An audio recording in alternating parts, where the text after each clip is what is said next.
네, 반갑습니다. 저는 며칠 전까지 여기 연세대학교 소속으로 이제 일을 하다가 이 강연을 수락하기 전까진 연세대학교 소속이었으나 며칠 사이 이제 소속이 바뀌어서 지금은 이제 다른 학교 직원이 된 우주먼지 지웅배라고 합니다. 저는 지금 은하를 연구하는 천문학자로 일을 하고 있고요.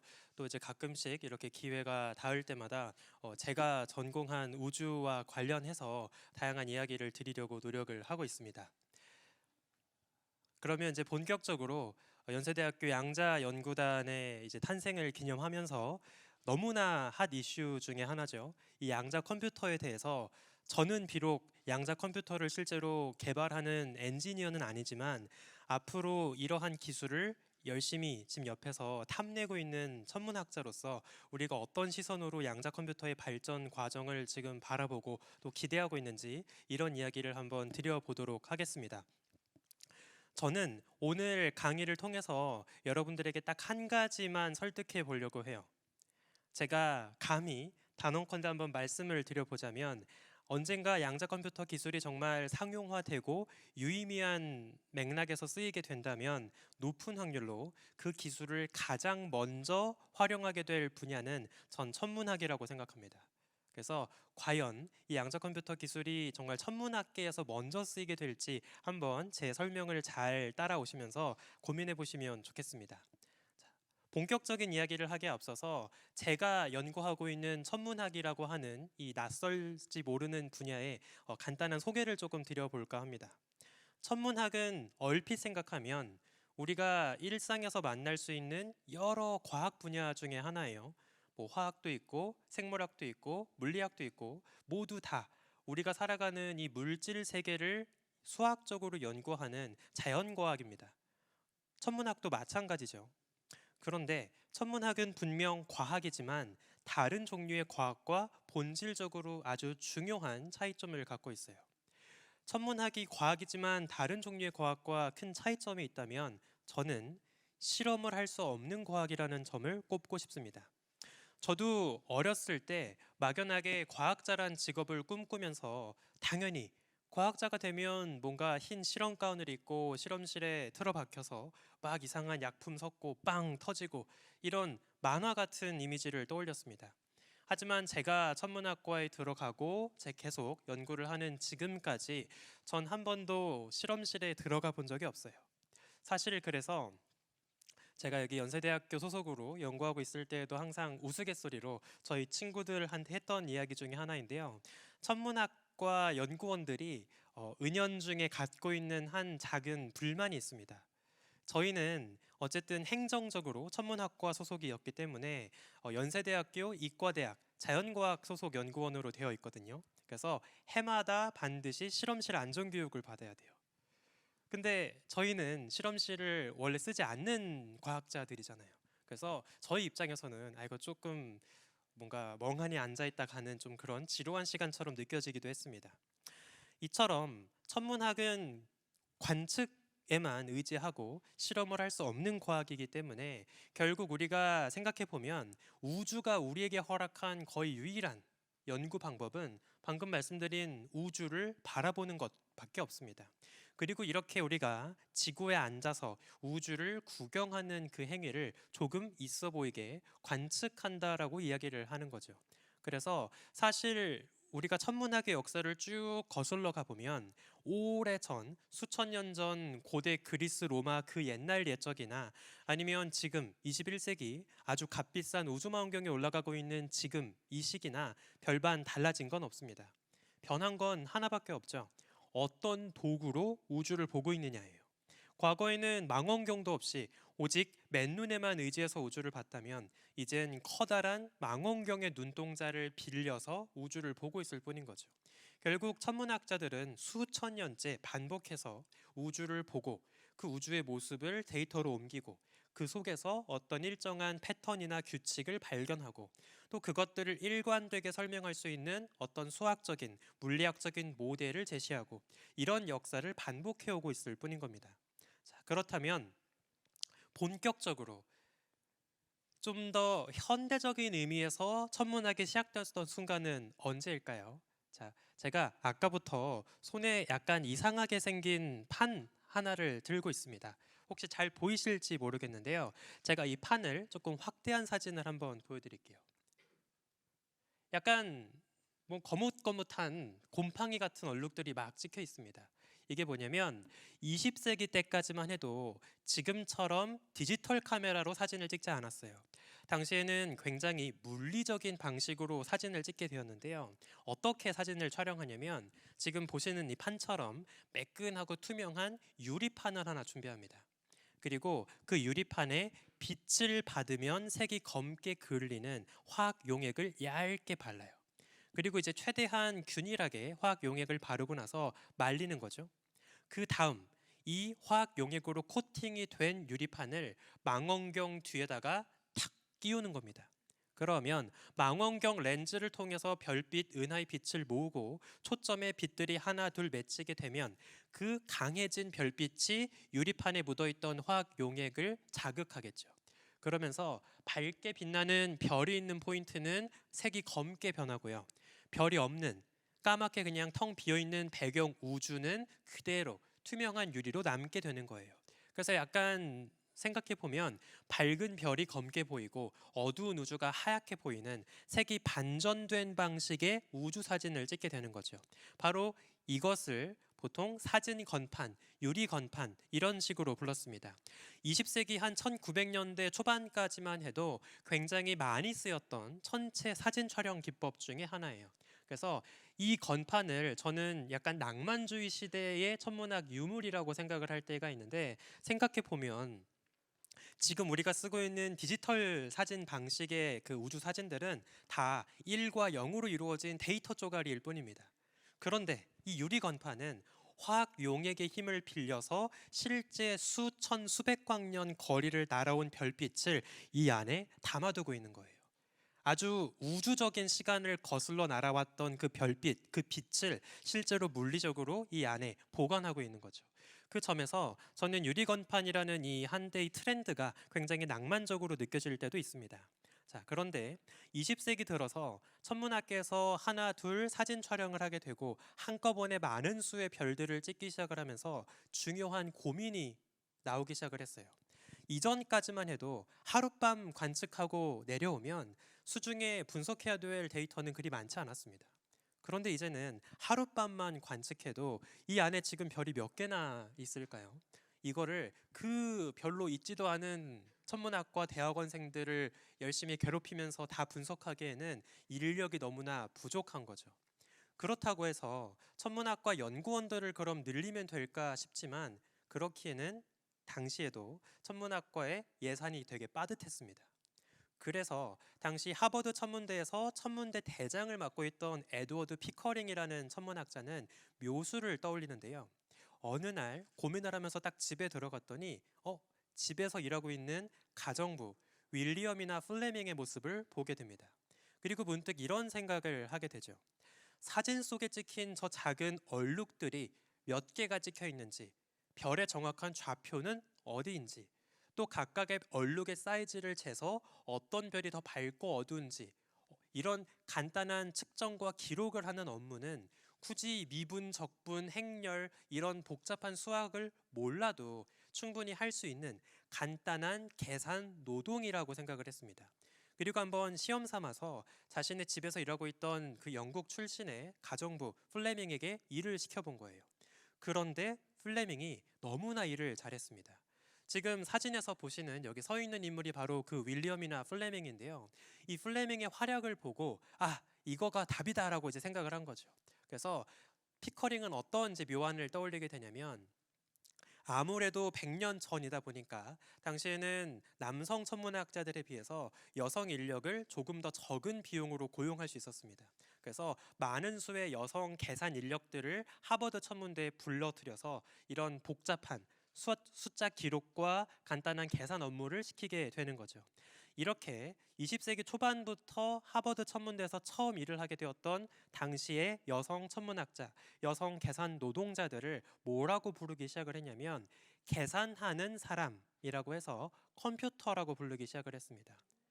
그래서 우리가 지금 사용하고 있는 이 양자 컴퓨터 할 때 혹은 퍼스널 컴퓨터 할 때 그 컴퓨터, 지금은 전자기기를 의미하는 일상적인 단어로 쓰이고 있지만 불과 100년 전까지만 해도 컴퓨터는 하버드 천문대에서 계산 노동을 하는 일종의 전문 인력을 지칭하는 직업의 이름이었습니다. 그러다가 기계 컴퓨터가 등장을 하면서 이제 이 귀찮은 업무들을 기계가 다 하고 있는 시대가 된 것이죠. 이처럼 컴퓨터들의 활약 덕분에 우리는 굉장히 중요한 발견들을 하게 됩니다. 잠깐 시간을 내서 짧은 소개를 하나 드려보면, 여기 지금 실제 유리건판 유물 중에 하나예요. 보시면 꼼꼼하게 매직으로 온갖 숫자와 화살표가 기록이 되어 있는 걸 볼 수가 있죠. 이게 뭐냐면 당시 컴퓨터 중에 한 명이었던 헨리에타 스완 리빗이라고 하는 천문학자가 있었습니다. 이 천문학자는 당시 동료들이 남반구 하늘에서 관측해 준 마젤란 은하 속의 별들을 꼼꼼하게 연구를 했어요. 그런데 이 사진 건판을 잘 눈으로 보다 보니까 아주 재미있는 사실을 발견하죠. 이때까지만 해도 대부분의 별들은 항상 밝기가 똑같다고 생각했습니다. 별의 밝기는 항상 똑같다, 항상 같은 밝기로 빛을 내고 있다라고 생각을 한 거죠. 그런데 사진들을 잘 보니까 일부 얼룩들이 어떨 때는 좀 작게 보이고 어떨 때는 더 밝게 보이고 밝아졌다가 어두워졌다가 하는 규칙적인 변화를 보이고 있었습니다. 이렇게 리빗은 마젤란 은하 하나 안에서 변광성, 밝기가 변화하는 별들을 하나 둘 찾기 시작을 했고요. 아주 끈질겼던 리빗은 무려 1700개의 변광성을 눈으로 찾아냅니다. 그가 발견했던 변광성들 속에서 우리는 굉장히 일관된 물리 법칙을 발견하게 되고요. 더 밝은 변광성일수록 더 느리게 밝기가 요동치고 있다라는 아주 깔끔한 관계가 발견되죠. 이 관계 덕분에 이제 우린 직접 가볼 수도 없는 먼 별까지의 거리를 잴 수 있게 되었습니다. 어떤 별을 딱 봤더니 이 별이 밝아지고 어두워지고 규칙적인 변화를 보인다. 그러면 그 밝기가 변하는 주기를 통해서 리빗의 법칙을 그대로 적용했을 때 나오는 원래 별의 밝기를 알 수 있겠죠.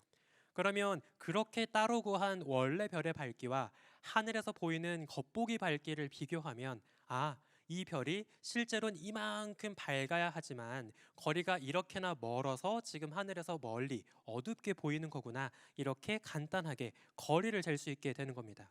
그래서 리빗의 발견 덕분에 우리는 그동안 태양계 안에 갇혀있던 인류의 우주 지도를 순식간에 수많은 별들, 우리 은하를 채우고 있는 수많은 별들을 아우르는 거대한 지도로 확장시킬 수 있었던 것이죠. 이처럼 참 오묘하게도 천문학의 역사, 특히 20세기 이후의 현대 천문학의 역사는 컴퓨터 기술의 발전과 함께 하게 됩니다. 아직까지는 물론 인간 컴퓨터의 역사일 뿐이죠. 자, 그렇다면 이제 현대 21세기로 넘어와서 왜 대체 양자 컴퓨터라고 하는 이 신기술이 천문학에서 중요하게 쓰일 수밖에 없는지에 대해서 한번 더 고민을 해보겠습니다. 방금 보신 것처럼 천문학은 정말 셀 수 없이 많은 별들을 관측합니다. 그리고 점차 사진의 퀄리티도 좋아지면서 한 장 한 장 관측 데이터의 용량도 커지고 있죠. 따라서 필연적으로 지금 벌어지고 있는 변화들을 보면 천문학은 하나의 빅데이터 사이언스가 되고 있습니다. 반드시 천문학을 하기 위해선 이제 대용량의 정보, 데이터를 아주 효율적으로 계산하고 다룰 수 있는 능력이 필요한 것이죠. 하나 대표적인 사례를 한번 소개해 드려 보겠습니다. 혹시 여러분들 이 유명한 사진 보신 적 있을까요? 2019년 4월 19일에 처음으로 공개되었던 아주 유명한 사진인데요. 인류가 처음으로 아주 먼 은하 중심에 살고 있는 블랙홀의 빛의 흔적을 포착한 사진이었습니다. 물론 블랙홀 자체는 이름에서 알 수 있듯이 너무나 중력이 강해서 빛도 바깥으로 나가지 못하게 허락하진 않습니다. 그래서 엄밀하게 보면 블랙홀 자체의 빛을 보는 건 불가능해요. 그래서 이 사진을 잘 보시면 저 빨간 도넛 같은 구멍 한 가운데 저 안에 실제 블랙홀이 지금 숨어 있을 겁니다. 다만 우리가 찍을 수 있었던 건 그 블랙홀의 극단적인 중력으로 시공간이 왜곡이 되면서 주변에 일그러진, 그래서 동그랗게 퍼지고 있는 주변 빛의 잔상을 보게 되는 거죠. 그래서 딱 여기까지가 현재 인류의 과학 기술로 볼 수 있는 블랙홀 주변 가장 가까운 영역이라고 보시면 되겠습니다. 이처럼 블랙홀 주변에서 빛이 허락이 되는지 안 되는지의 경계를 참고로 뭐라고 하냐면 유명한 노래 제목이기도 하죠. 사건의 지평선이라고 부릅니다. 그래서 블랙홀의 사건의 지평선에 근접한 빛의 그림자를 찍겠다는 이 프로젝트를 우리가 사건의 지평선 망원경 프로젝트라고 이제 이야기를 했었죠. 당시 이 블랙홀의 빛을 찍기 위해서 정말 많은 망원경들이 총동원되었습니다. 단순히 한 곳에 있는 망원경으로만 관측을 한 것이 아니라 남극, 미국 대륙, 유럽 대륙 할 거 없이 거의 11개 가까운 아주 많은 전파 망원경들이 총동원이 되었고요. 그래서 당시 이 한 장의 붉은 도넛 사진을 찍기 위해서 쓰였던 전체 데이터의 용량은 총 3페타바이트예요. 테라바이트가 아닙니다. 페타바이트입니다. 이 페타바이트란 단위가 어느 정도인지 한번 좀 체감할 수 있게 예시를 들어봤는데요. 우리가 보통 관람하는 2~3시간짜리 영화 있잖아요. 일반적인 화질로 했을 때 그런 영화 17만 편에 해당합니다. 그러니까 어마어마하게 많은 용량이죠. 그래서 이 정도로 용량이 이제 커지게 되면 되게 재밌는 일들이 벌어지기 시작을 합니다. 아까 제가 말씀드린 것처럼 총 11곳에 펼쳐져 있는 그 곳곳에 망원경으로 관측한 데이터를 집대성해서 그걸 동기화한 다음에 이제 블랙홀의 최종 이미지를 완성하게 되거든요. 근데 일반적인 경우라면 뭐 전체 데이터가 몇 메가바이트 아무리 많아도 뭐 몇 기가바이트 정도다라고 하면 그냥 인터넷으로 보내면 돼요. 이메일로 탁탁탁 쳐가지고 첨부 파일 딱 얹어서 그 관측 데이터 보내면 될 겁니다. 그런데 너무나 데이터가 많다 보니까 인터넷으로 보내는 것보다 차라리 하드 뜯어서 비행기 실어서 보내는 게 더 빨랐어요. 그래서 실제로 이 블랙홀 이미지를 완성하기 위해서 곳곳에 망원경의 하드를 비행기에 실어서 하버드가 있는 이제 보스턴으로 옮기게 되는 거죠. 이때 또 작은 재밌는 에피소드가 하나 있었는데 아까 말씀드린 것처럼 관측소 중에 하나가 남극이었습니다. 근데 하필이면 관측 데이터를 보내야 하는 시점이 남극에서 겨울이었어요. 근데 남극은 겨울이 되면 보통 비행기가 뜨지 않습니다. 그래서 비행기가 오고 갈 수가 없다 보니까 남극 관측소에서 이제 우리가 찍었던 그 데이터는 한 6개월 동안 거기에 묵혀 있는 거예요. 옮길 수도 없고. 그래서 이제 천문학자들이 약간 우스갯소리로 데이터의 냉동 창고가 저기 있다, 이렇게 이야기를 하기도 했었거든요. 그렇게 정말 온갖 고생을 한 끝에 꾸역꾸역 모아서 이 3페타바이트에 달하는 엄청나게 많은 용량의 이미지를 찍게 되는 거죠. 그러면 왜 이렇게까지 많은 망원경들이 총 동원돼서 이 정도로 초고 용량의 이미지가 완성이 되었던 걸까요? 그것은 당시 관측하고자 했던 이 블랙홀이 너무나 작았기 때문입니다. 이때 처음으로 이제 관측을 시도했던 블랙홀은 우리 지구에서 5,500만 광년 거리에 떨어진 은하 중심의 블랙홀이었어요. 물론 워낙에 그 중심에 살고 있는 블랙홀은 아주 무겁기 때문에 블랙홀 자체의 사이즈는 굉장히 크기는 했지만 어쨌든 거리가 너무 멀잖아요. 그래서 실제로 당시 이 사건의 지평선 망원경으로 관측하고자 했던 그 은하 중심의 블랙홀이 실제 우리 지구의 하늘에서 본다고 하면 어느 정도로 작게 보일지를 제가 한번 보여드리고 싶은데, 자, 만약에 달 표면에 우리가 맨날 먹는 그 던킨 도넛, 그 도넛 하나가 달 표면에 올라가 있다고 생각을 해보세요. 실제로 당시 천문학자들이 관측했던 그 M87 중심, 은하 중심의 블랙홀의 실제 겉보기 사이즈, 겉보기 지름은 달 정도 거리에 떨어진 도넛을 분해해서 보는 수준에 맞먹습니다. 그 정도로 작은 무언가를 세밀하게 분간해서 봐야 했기 때문에 어쩔 수 없이 아주 많은 수의 관측소가 함께 관측을 해야 했고요. 그러면서 자연스럽게 관측 데이터는 굉장히 비대해진 것이죠. 게다가 또 당시엔 굉장히 재밌는 작업을 거치게 되는데요. 사실 우리가 여러 관측소에서 매 순간 관측하게 되는 블랙홀의 모습은 시시각각 변하고 있는 블랙홀의 한순간 찰나의 모습일 뿐입니다. 따라서 만약에 제가 막 열심히 무대 위에서 춤을 추고 있을 때 막 착각착각 사진을 찍으면 사진이 흔들리고 막 흐릿하게 보이겠죠. 그러면 그 찰나의 모습들이 실제 제 모습이라고 이야기하기가 어려울 겁니다. 명확하게 딱 제가 가만히 서 있는 것처럼 명확한 제 실루엣을 보기 위해선 계속 사진을 찍은 다음 그것들을 자동으로 학습시켜서 내 실제 모습이 어떨지를 추론하는 과정이 필요할 거예요. 그래서 당시 이 사건의 지평선 망원경을 진행했던 천문학자들도 이론적으로 블랙홀이 빠르게 회전하고 보는 방향에 따라서 어떻게 보이는 모습이 달라질지를 모델링을 한 다음에 그걸 다시 머신러닝 알고리즘에 학습시킵니다. 그걸 바탕으로 아까 말씀드린 3페타바이트의 데이터를 쭉 분석을 해서 우리가 본 것처럼 평균적인 이미지를 완성하게 되었던 거죠. 3페타바이트만 해도 벌써 숨이 멎을 정도의 아주 거대한 용량이지만 이게 끝이 아닙니다. 이제 곧 내년 즈음부터 본격적인 관측을 시작할 예정인 베라 루빈 망원경이라는 망원경이 있습니다. 이곳은 칠레 산꼭대기에 서 있고요. 안에 지름 8m 정도에 해당하는 아주 커다란 거울이 달린 망원경이 들어가 있습니다. 이 망원경을 통해서 천문학자들은 매일매일 쉬지 않고 남반구 하늘 전역의 우주 지도를 채워나갈 예정이에요. 이를 통해서 우주 끝까지 100억 광년 넘는 아주 먼 거리까지 은하들이 실제 우주 공간에 어떻게 분포하는지 지도를 그리고 현대 우주론의 가장 중요한 미스터리라고 이야기하는 암흑 물질, 암흑 에너지 이런 미지의 구성 물질들의 비밀을 파헤쳐 나갈 예정입니다.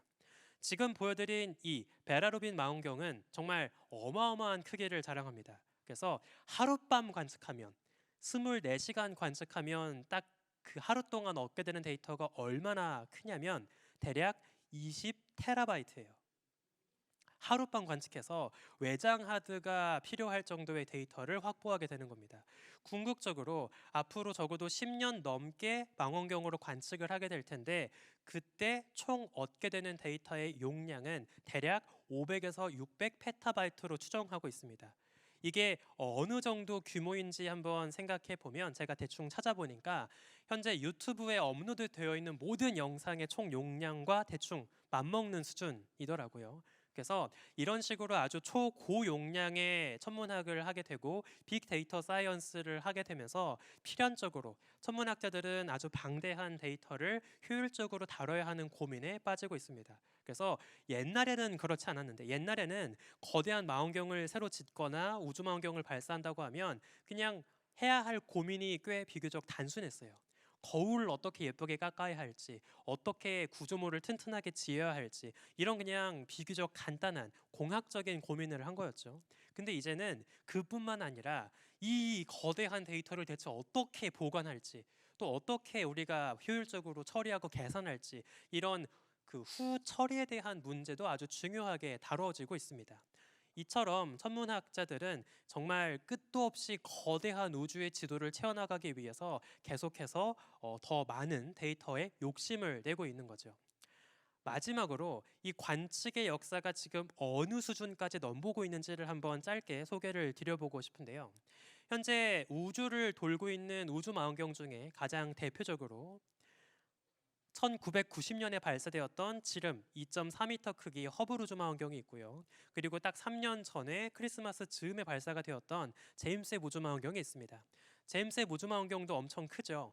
허블과 비교했을 땐 거의 2배, 3배 정도 더 커다란 눈동자를 갖고 있습니다.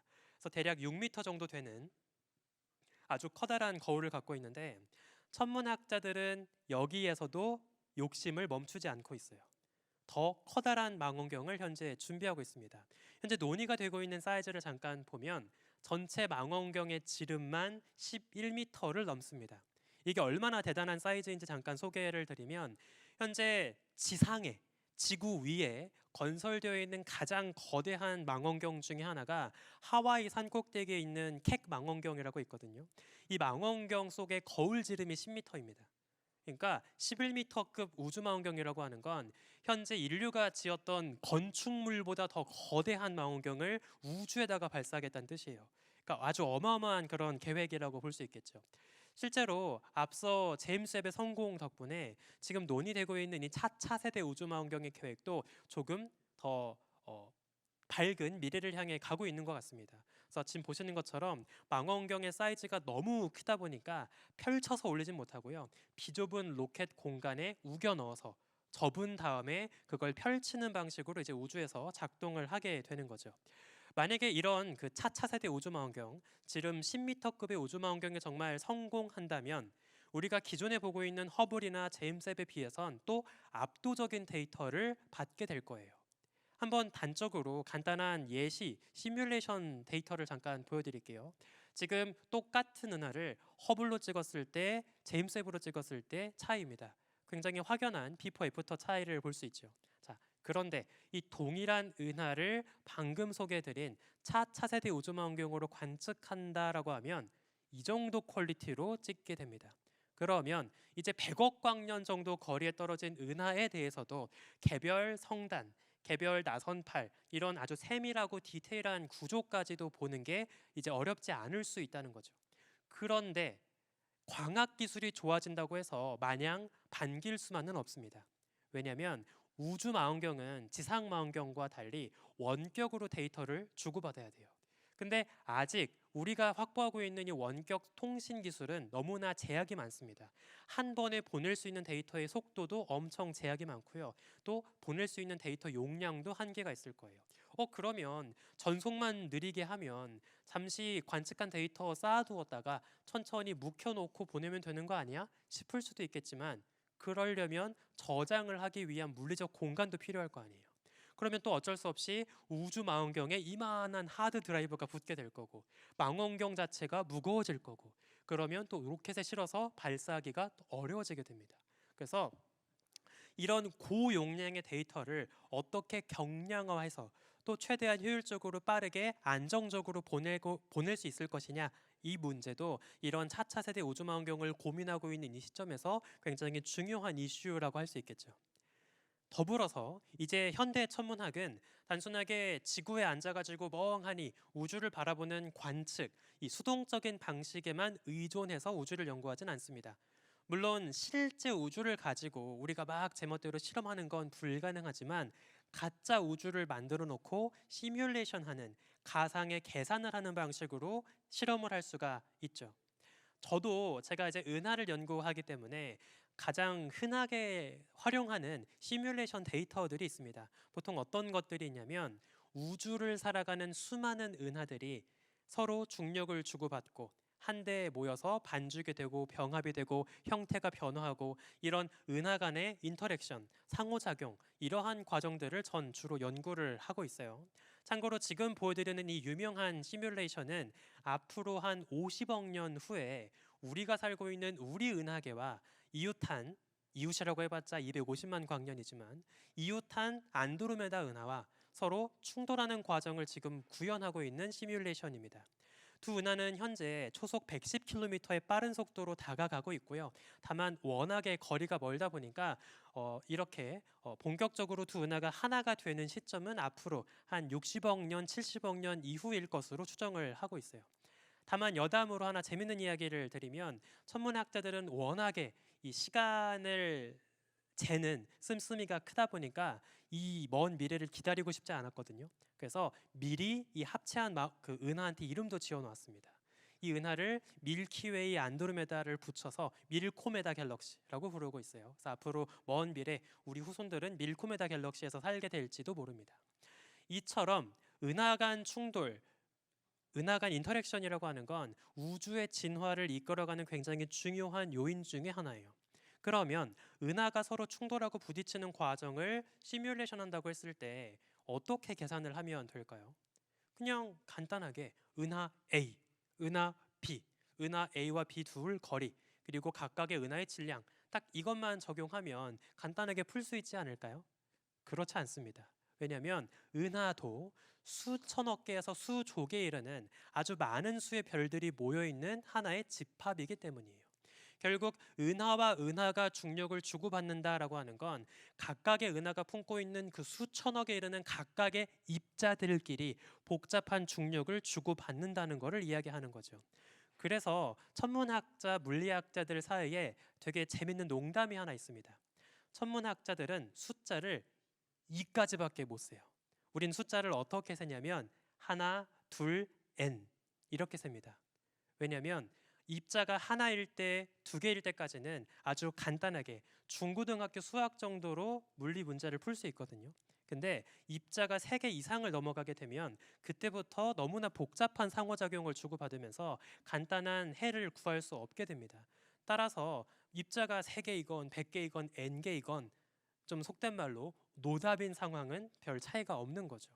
실제로 최근에 넷플릭스의 유명한 그 드라마 삼체라는 것도 이 삼체, 입자가 3개일 때 서로 주고받는 중력의 해를 구할 수 없다라고 하는 그 난제를 이제 테마로 만들어진 소설을 원작으로 하고 있는 거죠. 이처럼 파티클의 개수가 3개만 돼도 어떻게 얘네가 이동할지 어떤 궤적을 그릴지 계산할 수 없다면 심지어 입자가 수천억 개, 수만 개를 넘는 은하와 은하 간의 상호작용을 대체 어떻게 풀어야 할까요? 이 난감한 물리 문제를 우리가 뭐라고 하냐면 n체 문제, n바디 프로블럼이라고 부릅니다. 그래서 n개만큼 많은 수의 입자들이 서로 중력을 주고받고 상호작용하는 이러한 난제를 여전히 컴퓨팅 파워에 의존해서 열심히 해결을 하고 있는 거죠. 한 가지 되게 제가 개인적으로 이 천체 물리학 시뮬레이션 역사 속에서 좋아하는 역사가 하나 있습니다. 기계 컴퓨터가 상용화되기도 전에 손수 은하와 은하의 충돌을 시뮬레이션했던 천문학자가 있어요. 이걸 어떻게 했을까요? 자, 그의 아이디어를 잠깐 보여드릴게요. 만약에 여기 파티클 100개, 파티클 100개 이렇게 은하 2개가 멀찍이 떨어져 있다고 해볼게요. 그리고 이 파티클 100개와 100개가 서로 중력을 주고받는 상황을 계산해야 하는 거예요. 가장 원시적인 방법은 100개 1번부터 100번까지 다 번호를 매긴 다음에 1번과 1번, 1번과 2번, 1번과 3번 쭉 해서 1번 혼자 상대방 은하에서 1번과 100번까지 어떻게 상호작용하는지를 다 구해요. 그리고 그 짓을 다시 1번부터 100번까지 하는 거죠. 그렇게 하나하나 계산해서 찔끔찔끔 파티클을 이동시켜 놓고 다시 또 계산하고 이렇게 하는 겁니다. 근데 너무 힘들잖아요. 그래서 어떤 묘안을 떠올렸냐면 이 에릭 콤버그라는 그 천문학자가 생각해 보니까 중력이라고 하는 건 거리가 멀어지면 거리 제곱에 반비례해서 약해지네. 거리가 2배 멀면 중력은 4배 약해지고 거리가 3배 멀면 9배 약해지고 이거 정확히 빛의 전구의 밝기, 조도가 어두워지는 거랑 똑같다라고 생각을 한 거죠. 전구도 2배 멀어지면 4배 어둡게 보이고 3배 멀어지면 9배 어둡게 보이잖아요. 그래서 어떤 묘수를 떠올리냐면 일단 전구 30개 정도를 가지고 은하 모형을 만듭니다. 지금 이 전구 하나하나가 파티클인 거예요. 그리고 저기 멀찍이 똑같이 전구 30개로 이루어진 모형 은하를 만들어요. 일종의 작은 샹들리에 2개가 있는 거죠. 그 다음 이 첫 번째 은하 위치에서 상대방 은하 모형을 보는데 이 샹들리에를 보는데 하나하나를 다 계산할 게 아니라 어차피 전체 전구의 밝기의 합은 이 거리의 효과를 다 하나하나 반영해서 변했을 거 아니에요. 그래서 그 멀리 떨어진 전체 은하 모형 샹들리에의 전체 조도를 재는 거예요. 그걸 가지고 조금이나마 계산의 양을 줄이는 거죠. 그렇게 해서 하나하나 이 전구가 어떻게 중력을 주고받는지를 나름 효율적으로 계산을 한 다음에 이 전구 모형들이 가까이 다가가고 중력을 주고받고 하는 과정을 이렇게 손으로 계산해서 일종의 핸드메이드 시뮬레이션을 했습니다. 정말 집념의 천문학자였다라고 전 생각을 해요. 그로부터 이제 한참 시간이 지나고 나서 1970년대 즈음부터 여기 아주 대표적인 시뮬레이션 천문학자인데요. 툼리 형제에 의해서 은하끼리 충돌하고 형태가 변화하는 이런 연구들이 본격적으로 이루어지게 되는 거죠. 그래서 당시 툼리 천문학자가 시도했던 그 원시적인 컴퓨터 시뮬레이션을 한번 재구성한 영상을 지금 보시면 이처럼 각각의 파티클이 서로 가까워지면서 은하간 모양이 흐트러지고 속도가 변화하고 이제 이런 모습들을 조금 더 사실적으로 묘사하는 것을 볼 수 있습니다. 하지만 여전히 한계가 많죠. 왜냐? 지금 보시면 은하 하나를 이루고 있는 파티클의 전체 개수가 100개가 안 됩니다. 하지만 더 사실적으로 표현하기 위해선 은하에 있는 별의 개수만큼 많은 수의 파티클이 필요하겠죠. 하지만 파티클의 개수, 입자의 개수가 늘어나면 늘어날수록 그 입자가 서로 주고받는 중력을 다 계산을 해야 되기 때문에 전체 계산량은 입자 수의 제곱에 비례해서 기하급수적으로 불어나게 됩니다. 그러면 계산에 들어가는 시간도 더 많이 걸릴 거고 컴퓨팅 파워도 더 많이 요구가 되겠죠. 물론 지금은 슈퍼컴퓨터 그리고 병렬 연결을 통한 해법을 통해서 이런 효율적인 시뮬레이션들을 나름 해 나가고 있습니다. 하지만 그럼에도 지금 이런 대표적인 우주의 진화 과정을 묘사하는 시뮬레이션을 돌리기 위해서는 슈퍼컴퓨터로도 거의 1년 가까운 시간이 걸립니다. 그러니까 아직은 인간의 꽤 긴 참을성이 요구되는 시대라고 볼 수 있겠죠. 얼마 전에 네이처 논문에 되게 흥미로운 분석이 하나 나온 적이 있어요. 어스트로피직스, 천체 물리학 연구가 기후 위기에 끼치는 영향이라는 굉장히 흥미로운 논문이 네이처에 나온 적이 있습니다. 이게 뭐냐면 점점 천문학자, 물리학자들이 시도하는 계산의 강도가 올라가고 그러면서 컴퓨터가 그 계산을 하기 위해서 들이는 전력의 양도 늘어나게 되겠죠. 그래서 지금 아주 최악의 경우죠. 이제 우리가 쓸 수 있는 그 랩탑 같은 단순한 노트북 컴퓨터로 이런 복잡한 n체 문제를 푼다고 했을 때 나오게 되는 y축 전체 이산화탄소의 생산량까지 해서 각각의 경우에 대해서 좀 더 효율적인 GPU 연결 혹은 고전적인 CPU 방식 이런 식으로 어떤 식으로 이 연산을 하는지에 따라서 이산화탄소의 방출량이 어떻게 달라지는지를 지금 보여주고 있습니다. 보시면 되게 흥미로운 비교들이 있는데 여기 지금 우리가 해마다 평균적으로 한 도시에서 생성하는 그 이산화탄소 방출량이라거나 아니면 우리가 한번 비행기를 타고 여행할 때 배출하게 되는 이산화탄소 양에 거의 맞먹는 수준으로 이제 이런 천체 물리학적인 계산도 아주 중요한 영향을 끼치고 있다는 것을 알 수가 있는 거죠. 이런 관측에서 빅데이터의 필요성 그리고 아주 효율적이고 빠른 계산의 필요성이 점점 대두되면서 이제 천문학계에서도 양자 컴퓨터를 비롯한 더 똑똑하고 빠른 컴퓨터에 대한 요구가 올라가고 있는 겁니다. 실제로 양자 컴퓨터의 현대적인 개념을 처음으로 다잡았던 그 물리학자로 유명한 옥스포드의 데이빗 도이치라는 분이 아주 인상적인 말을 한 적이 있는데요. 물리 법칙을 거스르지만 않는다면 그것은 모두 현실이 될 수 있다라고 이야기를 했습니다. 즉 우리가 지금 이야기하고 있는 이 양자 컴퓨터를 비롯한 앞으로 미래의 컴퓨팅 기술의 모든 그 청사진은 적어도 우리가 지금 믿고 있는 한 물리 법칙을 위배하지는 않아요. 단지 공학적인 과제가 많이 남아있을 뿐인 거죠. 그래서 아직은 좀 비현실적이고 먼 미래처럼 느껴질지 모르겠지만 도이치가 얘기한 것처럼 어쨌든 모두 비현실적이진 않다. 현실이 충분히 될 가치가 있다라고 볼 수 있을 것 같습니다.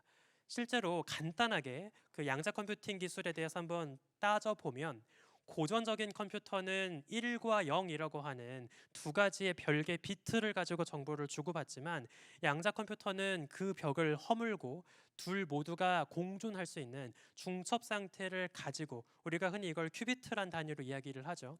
그 단위를 가지고 정보를 계산하고 주고받는 개념이다 보니까 한꺼번에 더 많은 양의 정보를 집적시킬 수 있고 더 효율적으로 계산할 수 있을 거라고 기대를 하고 있는 거죠.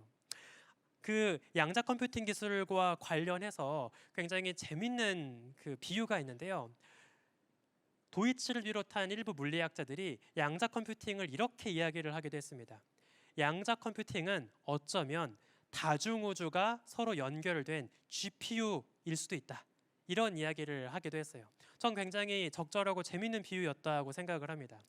우리가 이 병렬 연결을 통해서 한꺼번에 계산해야 되는 양을 효율적으로 처리하는 것처럼 어찌 보면 양자 세계의 중첩을 통해서 정보를 주고받고 계산을 시도하는 이 양자 컴퓨터는 말 그대로 우리가 관측하지 못하는 우주 너머 숨어 있을지 모르는 그 멀티버스 다중우주의 리소스를 약간 갉아먹는 그래서 계산을 약간 더 빠르고 효율적으로 시도하고자 하는 그런 재밌는 아이디어라고도 볼 수 있지 않을까 싶어요. 더 나아가서 궁극적으로 최근 일부 천문학자, 물리학자들은 양자 컴퓨팅 기술이 본질적으로 양자 역학과 맞닿아 있는 현대 우주론의 가장 미스터리한 비밀을 해결하는 그 해답이 될 수도 있을 거라고 기대를 하고 있습니다. 천문학자들은 우리 우주가 아주 먼 옛날 정말 양자적인 상태에서 출발했다고 이야기를 하고 있어요. 사실 빅뱅 이론이 그래서 전 되게 오묘한 포인트가 있다고 생각을 하는데, 지금 우리 우주는 너무나 거대합니다. 정말 상상할 수 없을 정도로 거시적인 세계죠. 하지만 그 빅뱅 이론의 흐름을 쭉 거슬러 올라가면 태초의 우주는 원자보다 작은 순간이 분명 있었습니다. 그래서 어쩔 수 없이 우주의 탄생을 설명하기 위해선 거시 세계를 지배하는 물리학, 흔히 아인슈타인의 상대성 이론 같은 그런 물리학이 아니라 미시 세계를 지배하는 양자역학을 도입할 수밖에 없는 거죠. 그래서 저는 우주가 약간 어떤 존재라는 생각이 들 때도 있냐면 거시적인 척하는 미시적 존재, 이런 느낌이 들 때도 있습니다. 그리고 천문학자들은 이렇게 태초의 순간 모든 물질이 응집되어 있던 그 형태를 아일럼이라고 부르는데요. 이 아일럼은 참고로 술의 이름이기도 하지만 또 어떤 뜻을 갖고 있냐면 고대 영어에서 모든 물질을 탄생시킨 최초의 물질이란 아주 거창한 뜻을 갖고 있기도 합니다. 그래서 가모프라고 하는 천체 물리학자를 비롯해서 많은 천문학자들이 한때 이 빅뱅 초기의 우주의 상태를 아일럼이라고 부르기도 했죠. 여전히 우리는 빅뱅이라고 하는 그 역사적인 사건이 대체 어떻게 벌어진 건지는 알지 못합니다. 하지만 맥락을 이해할 수는 있어요. 되게 무책임한 설명처럼 들릴지는 모르겠지만 양자역학의 법칙에 따르면 빅뱅이라고 하는 어마어마한 사건은 충분히 벌어질 여지가 있습니다. 왜냐? 우주는 무작위하게 갑자기 에너지가 폭발하거나 에너지가 사라지는 이런 무작위한 랜덤이 항상 벌어지고 있기 때문이에요. 이걸 우리가 뭐라고 하냐면 물리학자 하이젠베르크가 이야기했던 불확정성의 원리라고 부릅니다. 사실 아마 고등학교 때 그 이공계 수업을 들으셨던 분들은 물체가 움직이는 속도와 그다음에 위치를 동시에 파악할 수 없다, 이런 식으로 아마 알고 계실 텐데요. 조금 더 보편적인 방식으로 불확정성 원리를 설명하면 시간과 에너지에 대해서도 우리가 두 마리 토끼를 동시에 잡을 수 없다, 둘 다 최소한 어쩔 수 없는 우주 본연의 불확실성에 존재한다라는 이야기를 하고 있어요.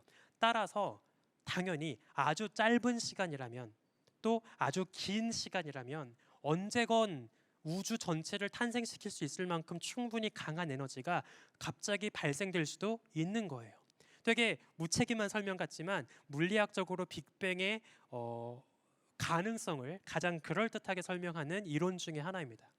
이처럼 겉으로 보기엔 아주 평화로워 보이지만 그 안에서 순식간에 에너지가 나타나고 사라지고 하는 것을 우리가 양자 요동이라고 이야기를 하는데, 이처럼 요동치는 양자 요동 속에서 갑자기 에너지가 탄생하고 줄어들고 또 물질이 탄생하고 줄어들고 하는 것들이 태초 우주 때부터 이미 있었던 것이죠. 그래서 실제로 이런 양자 요동의 간접적인 흔적들은 우리가 오늘날 우주를 관측하면서도 파악을 할 수가 있는데요. 대표적으로 어떤 증거가 있냐면 우주 전역에 초기에 뭉쳐있던 우주의 열기가 싹 퍼지면서 식어버린 흔적, 일종의 우주 배경에 깔린 빛의 복사, 우주 배경 복사라는 증거가 있습니다. 지금 보시면 지구를 중심으로 사방에 고르게 둥글게 퍼져 있는 우주 배경 복사의 이미지를 보고 계신데요. 이처럼 우주 배경 복사가 너무나 균일하지만 그 사이사이에 주변보다 살짝 더 온도가 높거나 낮은, 그래서 밀도가 살짝 높거나 낮은 이런 밀도의 요동의 흔적을 볼 수 있습니다. 그리고 이걸 통해서 초기에 살짝 밀도가 높았던 지역을 중심으로 물질이 더 많이 모여들면서 은하가 만들어지고 은하단이 만들어지고 우주의 거대 구조가 만들어졌겠구나, 이제 이런 것들을 지금 이해하고 있는 거죠. 그러니까 놀랍게도 지금 이 우주가 왜 이 모양 이 꼬라지가 되었느냐라는 질문을 쭉 거슬러 올라가다 보면 되게 무책임하고 이해할 수 없는 것처럼 보이는 양자역학의 가장 최전선에서 그 답을 찾게 되는 겁니다. 마지막으로 이야기를 정리하면서 최근 양자역학과 천문학이 맞닿고 있는 또 다른 흥미로운 이야기를 하나 드려보고 싶은데요. 지금 보고 계신 이 우주 배경 복사, 우주 전역에 깔려서 퍼져 있는 온도 분포 지도를 지금 보고 계신데, 잘 보시면 미세하게 온도의 차이가 있기는 하지만 지금 여기 빨간 포인트와 파란 포인트의 온도 차이가 거의 10만 분의 1도밖에 안 돼요. 그러니까 사실상 거시적으로 보면 아주 매끈한 평탄한 온도 분포를 갖고 있는 거죠. 그리고 이것은 역으로 또 다른 미스터리가 되었습니다. 우주는 너무 크잖아요. 근데 이 정도로 우주의 한쪽 끝과 반대쪽 끝이 거의 똑같은 온도를 머금고 있다는 건 빛보다 빠른 속도로 한쪽 끝과 반대쪽 끝이 이미 오래 전에 열 교환을 했어야만 가능합니다. 우리가 뜨거운 물과 찬물을 한 그릇에 넣고 시간이 얼마 지나지 않았을 때는 양쪽에 손을 넣으면 약간 온도가 다르잖아요. 하지만 충분히 열 교환이 이루어지고 나면 전체가 다 미지근하게 변할 거예요. 근데 지금의 우주는 너무나 빠르게 열 교환을 마친 것처럼 보였다는 거죠. 그래서 이걸 뭐라고 불렀냐면 우주 지평선이 모두 평탄해 보인다라고 해서 호라이즌 프로블럼, 지평선 문제라고 불렀습니다. 그런데 이걸 어떻게 지금 해결하려고 시도하고 있냐면 초기 우주가 너무나 갑작스럽게 팽창했다라고 설명을 시도하고 있는 거죠. 그래서 우리가 이 시기를 뭐라고 하냐면 우주가 통째로 원자만한 작은 스케일로 양자역학적으로 뭉쳐 있었으나 아주 짧은 시간 사이에 기하급수적으로 찢어지면서 그 평형을 이루고 있던 영역이 넓어졌다. 그래서 지금 그 우주에 갇힌 채 우주를 바라보면 우리 입장에서는 우주가 아주 고르게 보일 수 있다라고 지금 이야기를 하고 있습니다. 그리고 이때 벌어진 우주의 급격한 팽창을 우주 급팽창, 인플레이션, 물가가 폭등하듯이 우주가 폭등했다라고 해서 이렇게 부르고 있는 거죠. 이처럼 참 흥미롭게도 현대 천문학과 양자역학이 만나면서 이젠 우리 우주조차 유일하지 않을 수 있다는 새로운 가능성도 열리고 있습니다. 그래서 흔히 최근 막 구글과 같은 일부 그 기업들에서 양자 컴퓨팅의 구현과 상용화를 약속할 때 이런 이야기들을 하는 사람들도 나오고 있어요. 양자 컴퓨터가 만약 정말 성공적으로 작동한다면 그것은 간접적으로 다중우주의 증거를 대변하는 물리적인 증거가 될 수도 있다. 뭐 이런 이야기를 하기도 하더라고요. 전 굉장히 흥미로운 이야기라고 생각을 했습니다. 이처럼 이제 인류는 빅뱅에서 우리가 있기까지 138억 년에 달하는 아주 기나긴 역사를 이해하고 있고요. 또 이러한 역사를 살아오고 있는 이 우주라는 무대가 어쩌면 지금 우리가 살고 있는 이 무대 딱 하나로 유일하지 않을 수도 있다는 상상을 이제는 하고 있는 겁니다. 그래서 저는 마지막으로 우리가 지금 어떤 미래를 꿈꾸고 있는지 한번 이야기를 해보면서 이야기를 마무리해보면 좋을 것 같은데요. 천문학에서는 천문학의 역사가 우리에게 대변하는 아주 중요한 교훈이 있다고 생각을 합니다. 우리는 오랫동안 우리 스스로가 우주에서 굉장히 중요한 위치에 서 있고 뭔가 특별한 위치에 있을 거라고 기대하고 살아왔어요. 하지만 계속해서 우주의 지도를 넓혀가고 또 원자보다 작은 양자역학을 이해하게 되면서 우리는 그리 특별하지 않은 존재일 수도 있겠다. 우리는 그냥 우주의 임의의 시점에 살고 있고 임의의 위치에 살고 있고 우린 전혀 특별할 것이 없는 존재였구나라는 좀 슬픈 사실을 깨달아가고 있습니다. 일종의 코즈믹, 우주적인 나르시시즘을 점점 떼어내고 있다라고 볼 수 있겠죠. 이처럼 우리가 전혀 특별하지 않을 수 있다는 감각을 무덤하게 받아들이는 이러한 관점을 코페르니쿠스 원리라고 이야기를 합니다. 처음으로 지구가 우주의 주인공이 아니다, 지구는 우주의 중심이 아니다라는 이야기를 했던 그 천문학자 코페르니쿠스의 이름을 따서 이 원리를 이렇게 부르고 있는 거죠. 이처럼 저는 현대 과학의 발전, 양자 컴퓨터와 천문학의 발전 모두 하나의 큰 그림으로 바라보았을 때 일종의 인류가 조금 더 시니컬한 존재로 성장해 나가는 과정에 있다라고 전 생각을 하게 되었습니다. 마지막으로 한번 이런 질문을 던져보고 이야기를 끝내보고 싶은데요. 지금까지 우리가 경험했고 걸어왔던 과학의 발전 과정을 하나로 요약한다면 우리는 어떻게 정리해 볼 수 있을까요? 저는 이렇게 한번 요약해 보고 싶어요.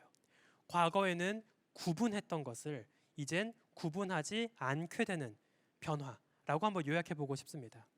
예를 들어서 뉴턴의 과학혁명, 사실 뉴턴은 단순히 사과 얻어맞고 중력 발견한 사람으로만 많이 기억을 하고 계시겠지만 뉴턴이 이끌었던 과학혁명의 진정한 의미는 그게 아니었습니다. 뉴턴 이전까지만 해도 인류는 지구 위에서 벌어지는 지상세계의 물리 법칙과 머리 위에서 벌어지는 달과 태양과 별의 물리 법칙이 별개라고 생각했어요. 즉 단적으로 이야기하면 지상세계를 설명하기 위한 물리학 교과서가 따로 있고 우주를 설명하기 위한 물리학 교과서가 따로 있다고 생각을 한 거죠. 하지만 뉴턴은 사과를 잡아당기는 지구의 중력과 달을 붙잡고 있는 지구의 중력이 본질적으로 다르지 않다는 사실을 발견한 겁니다. 즉 두 권의 물리학은 필요 없다. 단 한 권의 물리학만으로도 지상계와 천상계를 모두 설명할 수 있다. 지상과 천상의 벽을 허물어 버린 거죠. 생물학도 마찬가지입니다. 고전적인 시대에는 우린 사람과 동물을 구분했고요. 돌멩이와 같은 무생물과 생명체를 구분했습니다. 하지만 분자 단위, 원자 단위로 생명체를 이해하고 연구하게 되면서 이제 우린 사람과 동물이 뭔 차이가 있지? 그리고 심지어 돌멩이와 생명체는 어떤 차이가 있지? 이런 본질적인 고민을 하고 있는 거죠. 생물과 비생물의 경계도 허물어지고 있는 겁니다. 또 나아가서 양자역학은 또 어떤가요? 오래전엔 파동과 입자 이런 식으로 무언가를 억지로 구분하려고 시도했습니다. 하지만 과학이 발전하면서 그런 인위적인 구분은 의미가 없다는 사실을 깨닫게 되었고요. 게다가 아까 보여드린 것처럼 양자 컴퓨팅 분야에서도 1과 0이라는 구분된 비트를 기반으로 정보를 전달하고 계산하려고 시도했습니다. 하지만 이젠 그러한 구분 자체가 의미 없다. 오히려 우리의 능력을 제한하는 불필요한 조건이다 라는 사실을 깨달아가고 있는 거죠. 그러면서 우린 점차 과거에는 인위적인 잣대로 구분지었던 것을 더 이상 구분짓지 않고 하나의 연속성상에서 바라보는 새로운 우주를 받아들이고 있는 겁니다. 그런 점에서 저는 무언가 명확하게 카테고리가 나누어지고 범주화되고 구분할 수 있을 거라 생각했던 것은 어찌 보면 인간의 그릇된 희망이었던 게 아닐까, 전 그런 생각을 갖고 있어요. 아주 유명한 작가 헨리 아담스란 사람이 했던 아주 인상 깊은 한마디가 있습니다. 어쩌면 카오스야말로 진정한 자연의 법칙이었고 애초에 조화라고 하는 것, 질서라고 하는 것은 인류의 헛된 꿈이었을 수도 있다는 거죠. 그래서 어찌 보면 우린 그동안 우주가 우리가 기대했던 대로 질서 정연하게 돌아갈 거라고 착각하면서 인위적인 인간의 문법에 맞게 우주를 설명하려고 애써 노력했을지도 모르겠지만 이젠 애초에 카오스, 혼돈스러운 모습 자체가 우주의 본질이었구나라는 걸 깨달으면서 조금씩 더 자연적으로 우주를 느끼고 활용하는 해답을 찾아가는 게 아닐까라고 생각을 합니다.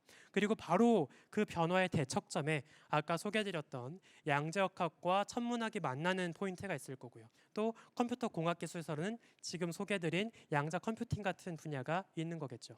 얼핏 보면 서로 멀찍이 떨어진 하나의 자연과학, 하나의 첨단 컴퓨터 과학처럼 보이지만 사실 큰 그림으로 보면 둘 모두 우리가 점점 세상을 흐릿한 경계를 지어나가면서 우주를 인식하고자 노력하고 있는 그 두 번째 패러다임 쉬프트의 한 조각이지 않을까, 전 그렇게 생각을 하고 있습니다.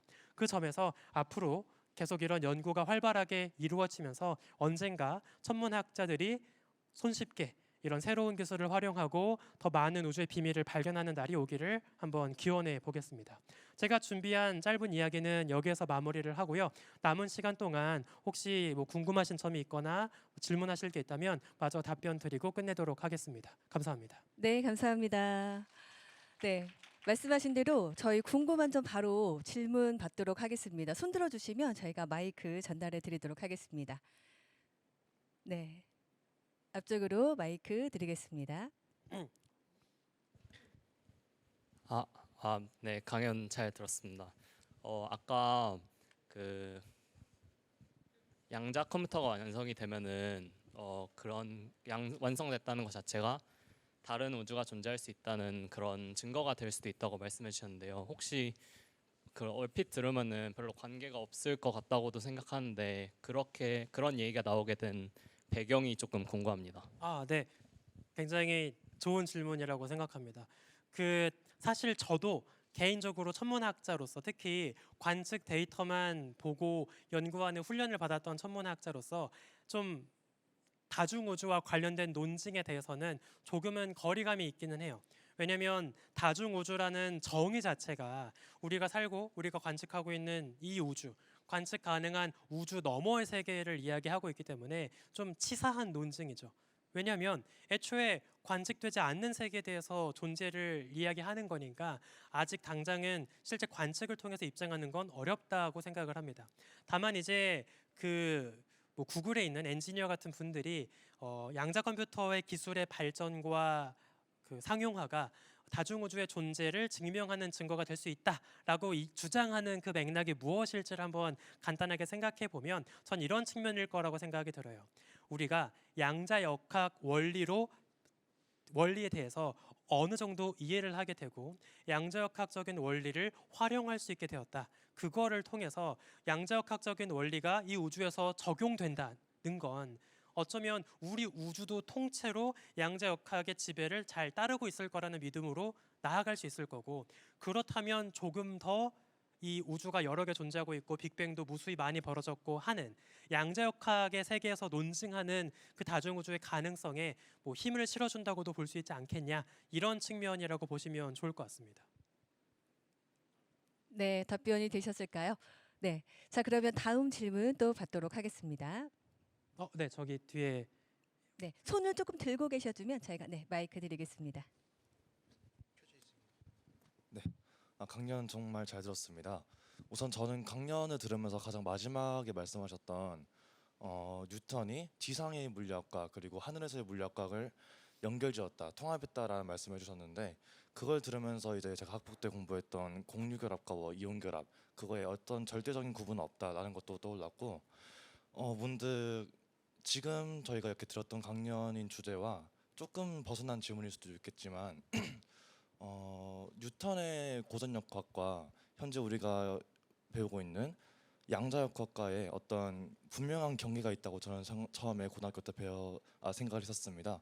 약간 예를 들어서 어떤 나노미터나 그 정도의 스케일에서 이 정도 구분을 넘어가면은 양자적인 거동을 보일 것이고, 그것보다 좀 더 크면은 어떤 우리가 배웠던 뉴턴 역학적인 거동을 할 것이다라고 생각했는데, 오늘 이 강의 들으면서 그 생각이 조금 바뀌었습니다. 그래서 문득 이제 든 질문이, 그렇다면 양자역학과 이제 고전역학과에 경계가 있는 것이 아니라 이것 또한 어떤 퍼센티지 마냥 어떤 스케일 안에서는 단순히 이분법적인 논리로 가지고 있는 것이 아니라 어떤 한 물체가 양자적인 고동도 가지면서 아니면 거시적인 그런 고전적인 역학으로서 설명이 되는 건지, 그 두 가지 형태를 다 가지고 있는 건지 아니면은 그런 것들이 좀 궁금합니다. 네, 아주 어렵고 좋은 질문인데요.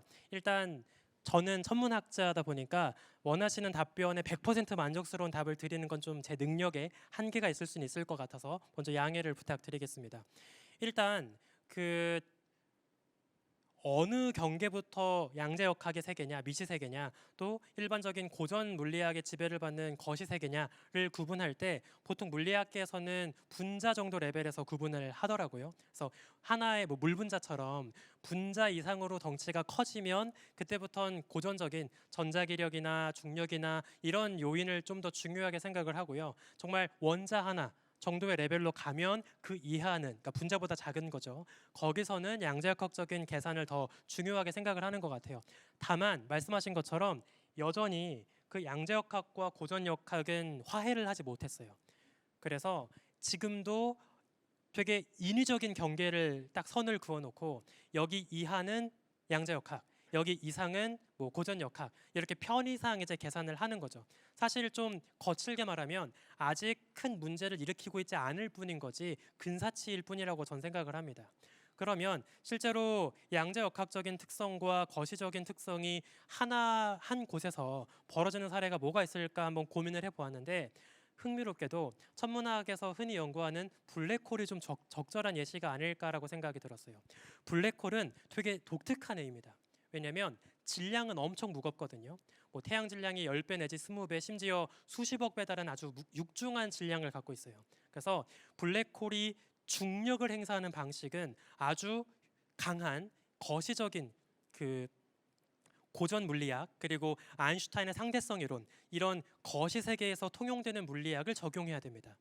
또 동시에 블랙홀은 또 뭐냐면 좀 초딩처럼 말하면 초고밀도 코딱지거든요.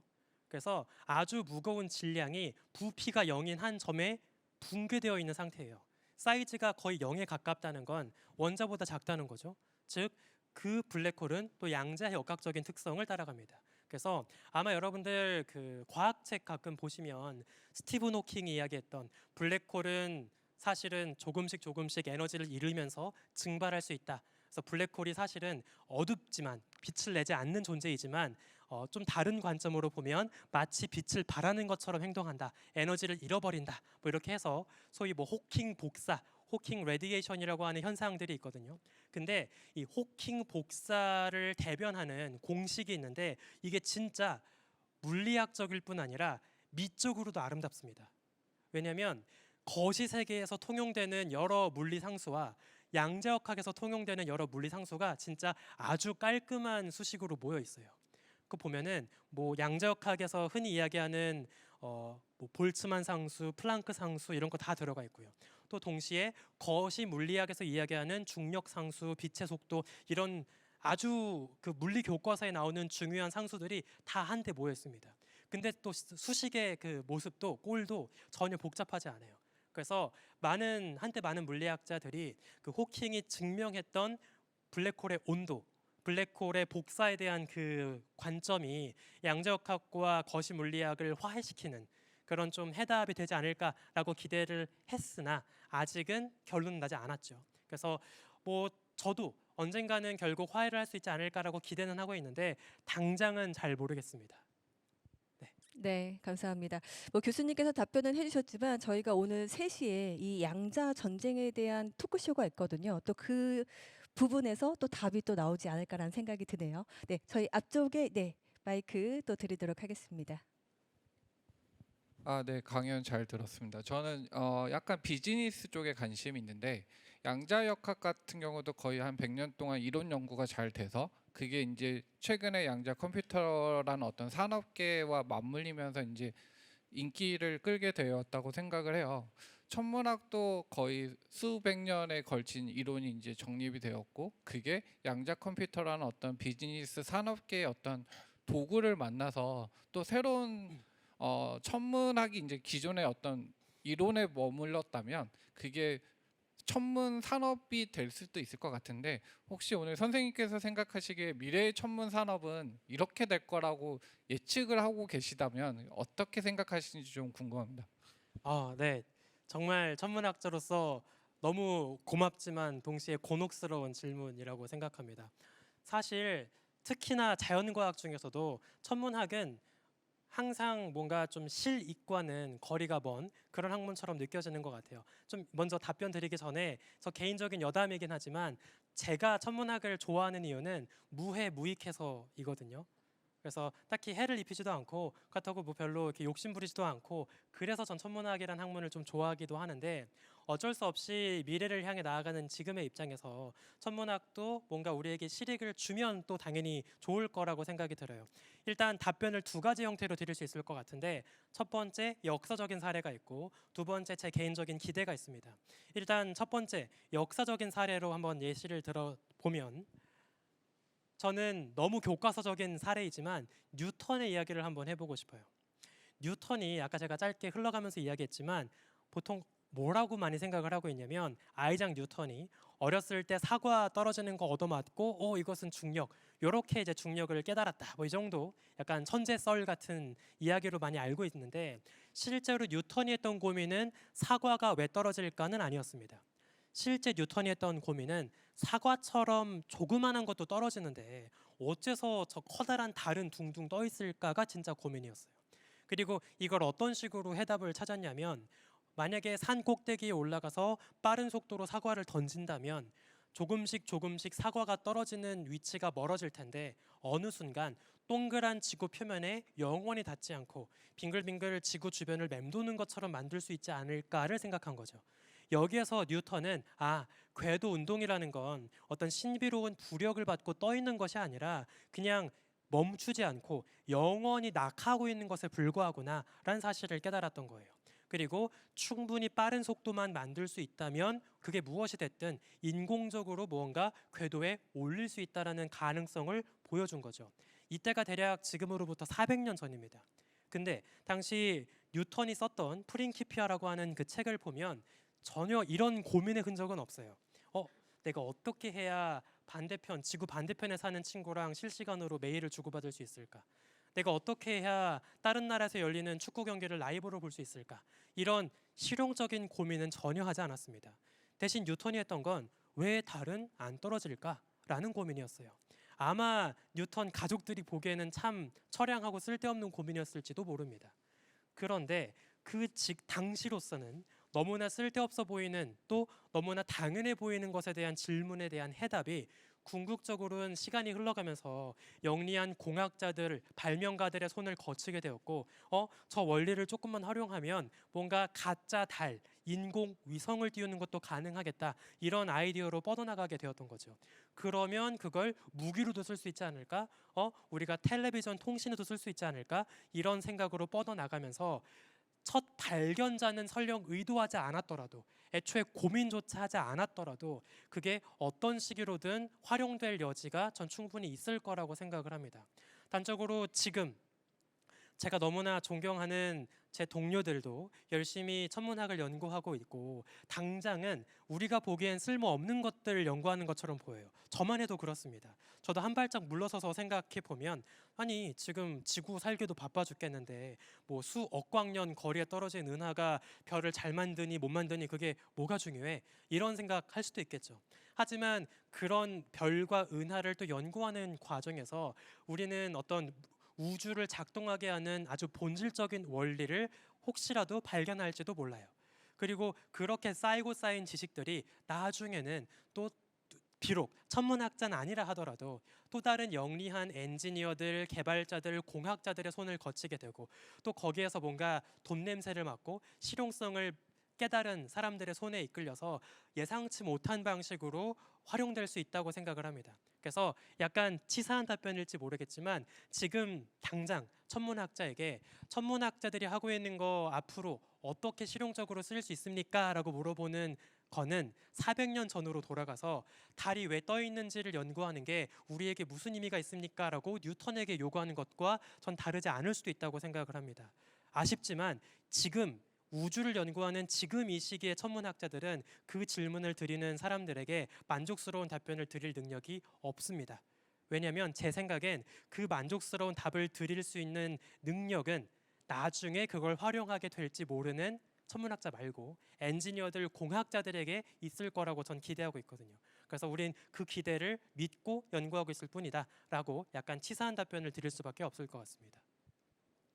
네, 감사합니다. 혹시 또 다른 질문 있으실까요? 네, 앞쪽에 먼저 마이크 드리고요. 네, 여기 한 번만 손 다시 들어주시겠어요? 네, 이분에게 마이크 드리고, 네, 마지막 질문 받고 저희 그 선물 드리는 퀴즈 이벤트로 넘어가겠습니다. 네. 경영학과 배동윤이라고 합니다. 강연 너무 잘 들었고요. 그 되게 대단한 질문은 아니지만 그냥 간단한 궁금증 같은 건데요. 그 초반에 이제 천체 망원경 사진들이 이제 모여서 용량이 되게 크다, 막 3페타바이트다, 300페타바이트다 이렇게 얘기하셨는데 그렇다면 그 모든 로우 데이터들을 다 계속 저장하고 있는 건지 아니면 이것들을 가공한 데이터들만 모아놓고 로우 데이터들은 다 지워버리는 건지 그런 게 조금 살짝 궁금했습니다. 네. 너무 중요한 질문이고요. 천문학뿐만 아니라 모든 과학은 또 중요한 것 중에 하나가 반복 가능성, 검증 가능성이잖아요. 그래서 검증을 하기 위해서라도 최대한 원래 관측한 로우 데이터는 다 보관하는 편입니다. 그래서 그 데이터를 어떻게 계속 보관할지, 보관하기 위한 물리적인 공간도 당연히 필요할 거 아니에요. 그래서 그런 것들도 항상 되게 중요한 문제로 이제 거론이 되고 있고요. 하나 좀 흥미로운 사례들이 있는데 아까 잠깐 짧게 소개해드렸던 베라 루빈 망원경 같은 경우에는 물론 그 망원경 관측소에서는 계속 러 데이터도 보관을 하겠지만 이 천문학자 개개인들도 연구를 하고 싶을 거 아니에요. 근데 워낙에 데이터 용량이 크다 보니까 옛날 같으면 약간 시간과 에너지를 들여서 개인 하드에다가 필요한 일부 데이터를 보관하기도 했어요. 근데 이제는 그렇게도 하지 않습니다. 하지 못하는 거죠. 그냥 그 데이터 클라우드에 접속을 해서 그 안에서 이제 작업을 하고 거기서 가공된 데이터만 내가 개인적으로 소장할 수 있는 이제 그런 방식으로 좀 운영 방식이 달라지고 있는 추세입니다. 그래서 결과적으로 그 말씀하신 원본 데이터는 검증을 위해서 또 계속 그 어딘가에 또 중요한 발견들이 녹아 있을지 모르기 때문에 가급적 보관하는 추세입니다. 네, 감사합니다. 네, 저희 그 마지막 저희 질문자 받고 저희 질문은 마감하도록 하겠습니다. 네, 우선 저도 문과생이라서 뭔가 여기에 대해서 과학적으로 엄청 깊게 알진 못했지만 굉장히 흥미롭게 바라보고 있던 입장에서 오늘 이렇게 강연을 들을 수 있어서 굉장히 뜻깊게 생각했고요. 개인적으로는 특정한 분야를 나눠서 이렇게 미시 세계에서는 양자가 적용되는 거고 거시 세계에서는 기존의 법칙이 적용된다라고만 이해를 하고 있었는데 마지막 오디오에서 우리가 뭐 이런 것들을 이분법적으로 나눴던 게 결국은 통합돼서 생각을 할 수 있던 것처럼 나중에는 양자적인 것들로 거시적인 세계를 이해해서 통합적인 이론이 나올 수도 있지 않을까라는 가능성을 처음으로 좀 봤던 것 같아서 굉장히 흥미로웠습니다. 제 질문은 연세대학교도 국내에서 최초로 양자 컴퓨터를 샀다. 그래서 양자에 대해서 연구를 적극적으로 많이 하겠다 이런 얘기를 했었고 양자 컴퓨팅을 얘기할 때 한계로 거론되는 것 중에 하나가 초극저온에서만 가동 가능하다는 점이었잖아요. 그래서 그냥 그런가 보다라고 생각을 하고 있었는데 얼마 전에 우연찮은 기회로 파스칼 코리아라는 양자 컴퓨팅 회사의 강연을 좀 들은 적이 있는데 거기에서는 초저온이 아니고 상온에서 양자 컴퓨팅을 할 수 있는 기술을 개발하는 회사더라고요. 거기서 설명하는 바로는 그 중첩되어 있는 양자를 여러 가지로 한 200개 이상으로 묶어와서 측정을 통해서 계산을 해서 여러 가지 방법을 만들고 그걸 여러 번 반복해서 신뢰성을 강화시키는 방식이었는데 제가 아는 상식에서는 초저온에서만 양자 컴퓨팅이 가능한 거였는데 이게 상온에서도 가능하게 된 다른 이유가 있는 건지 그리고 만약 그렇게 된다면 앞으로는 이 상온에서 하는 걸로 양자 컴퓨팅 시대가 바뀌게 되는 건지 어떻게 이런 변화가 만들어지는 건지 좀 궁금했습니다. 일단 주신 질문은 제가 충분히 좋은 답변을 드리기에는 많이 어려울 수 있을 것 같아서 아주 짧게만 언급을 해야 될 것 같은데 일단 첫 번째로 우리가 흔히 그 인터넷에서 양자 컴퓨터 검색하면 되게 막 멋있는 장치 아마 저기 뒤에도 있었던 것 같은데 그런 장치들을 많이 보잖아요. 근데 보통은 그거 자체가 양자 컴퓨터 전체라기보다는 말씀하신 것처럼 계속 극저온의 상태를 유지하기 위해서 이제 부수적으로 붙는 좀 보조 장치들의 이제 모습이라고 보시면 될 것 같고 말씀하신 것처럼 그 처음에 이제 그 양자 컴퓨팅 기술 리처드 파인만이 먼저 이제 이야기를 했을 때로 거슬러 올라가면 양자 중첩 그 두 가지 상태가 교묘하게 중첩되어 있는 상태를 만들기 위해서는 최대한 운동성을 떨어뜨려야 하기 때문에 그래서 극저온의 온도에서 사용을 할 수 있다라고 이제 생각을 했던 거죠. 근데 말씀하신 것처럼 극저온으로만 운용을 하게 되면 일반적인 상황에서는 운용하기가 어렵고 또 너무나 많은 비용이 들어가고 딱히 상용화를 할 수 없는 한계가 있다 보니까 이제 좀 더 높은 온도에서 이 양자 컴퓨터를 사용하기 위한 이제 그런 기술들을 모색하는 것 같아요. 하나 단적으로 이제 예시를 좀 그림을 한번 그려보면 간단하게 보통 전자나 그 양성자 스핀 회전축을 가지고 이제 이야기를 하니까 만약에 위쪽과 아래쪽의 스핀이 중첩되어 있는 상황을 내가 만들고 싶다고 해볼게요. 근데 그러려면 이 방향에 90도로 수직한 방향으로 자기장을 주면 될 거예요. 근데 제가 이걸 건드려 버리는 순간 그러면 에너지를 가하는 순간 이 에너지의 상태는 한쪽으로 귀결될 겁니다. 양자 중첩이 붕괴되는 거죠. 그러면 양자 컴퓨터 못하는 거 아니냐라고 할 수 있지만 되게 원리적으로는 아주 치사한 방식이 있습니다. 이거를 지금 위쪽 아래쪽은 결정이 됐지만 다시 90도로 자기장을 또 꺾는 거예요. 그러면 그 자기장에 대해서는 다시 왼쪽인지 오른쪽인지는 결정되어 있지 않은 거죠. 그러면 다시 억지로 양자 중첩이 유지가 될 수 있습니다. 그래서 이런 식으로 이제 그 중첩 상태를 유지하는 단계들을 거칠 수도 있거든요. 그래서 보통 제가 이해하고 있기로 그 좀 더 높은 온도에서 이제 양자 중첩을 유지하려고 하는 방식에서는 방금 말씀드린 이런 처리를 활용하는 것으로 저도 이해를 하고 있는데, 관련한 기술적인 가능성이나 좀 더 디테일한 부분은 더 전문가이신 분들께 요청하시는 게 조금 더 좋은 답을 들을 수 있을 것 같습니다. 네, 감사합니다. 답변 감사합니다. 긴 시간 여러분들께 답변해 주신 저희 우주먼지님께 큰 박수 부탁드리겠습니다. 이제 또 직접 선물을 준비를 하셨잖아요. 네. 저희가 이제 퀴즈 이벤트를 통해서 정답 맞추시는 분에게 준비한 선물을 드릴 건데 이미 강연에서 정답은 다 말씀을 드렸어요. 그래서 아마 잘 들으신 분이라면 충분히 선물을 받으실 수 있을 것 같습니다. 선물, 네, 어떤 선물인지 그래도 설명을 좀, 아, 네. 네.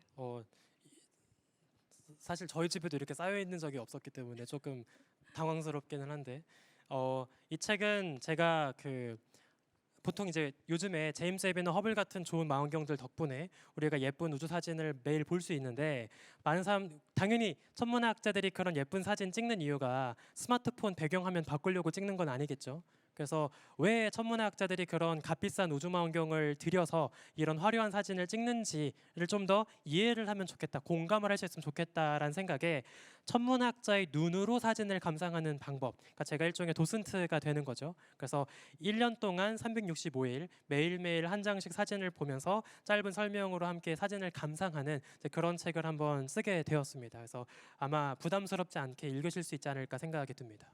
네, 감사합니다. 자, 이제 정답 맞추신 분에게 앞에 보이는 날마다 우주 한 조각, 네, 책을 선물로 드릴 텐데요. 죄송한데 혹시 호칭이 어떤 게 편하십니까? 교수님 편하세요? 우주 먼지님 편하세요? 그냥 뭐 보통 먼지님이라고 많이 부르시죠. 아, 네, 먼지님이 편하실까요? 네. 네, 그러면 여러분들께서 정답 아시는 분 손 들어주시면 먼지님께서 네 호명하시고 정답 맞추시면 직접 선물 드리도록 하겠습니다. 바로바로 선물 드릴게요. 일단 첫 번째 문제 드리겠습니다. 정답 아시는 분 손을 들어주시고 가장 빨리 손 드신 분을 우리 선택해 주시면 되겠습니다. 관측된 우주 배경 복사의 온도 분포가 지나칠 정도로 균일한 것을 지평선 문제라고 합니다.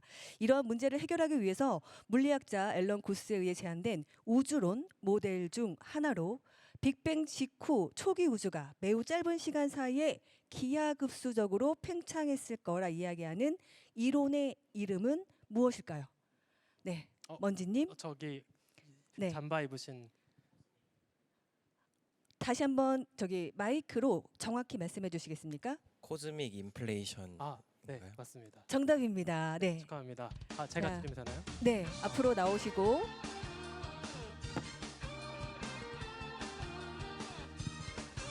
네, 정답을 너무 쉽게 잘 맞춰주셨는데요. 정답에 대한 또 해설을 좀 해주실까요? 네. 아까 말씀드린 것처럼 이제 우주가 초기에 아주 기하급수적으로 빠르게 팽창했을 것이다, 찢어질 듯이 팽창했을 것이다라고 해서 인플레이션이라고 이제 표현하는 그 이론이 있는데, 아까 소개드린 거 잘 기억해 주신 것 같습니다. 네, 저는 처음에 이 문제를 먼저 봤을 때 이 문제를 맞추실 분들이 그렇게 많이 계신가 했는데 정말 손을 거의 다 드시네요. 역시 연세대입니다. 자, 두 번째 문제 드리겠습니다. 우주가 하나가 아닌 여러 개가 있을 거라 이야기하는 우주론으로 양자 컴퓨터의 작동 원리를 제안했던 영국의 물리학자 데이비드 도이치는 양자 컴퓨터는 땡땡땡땡과 GPU로 연결되어 있다 라는 비유를 한 것입니다.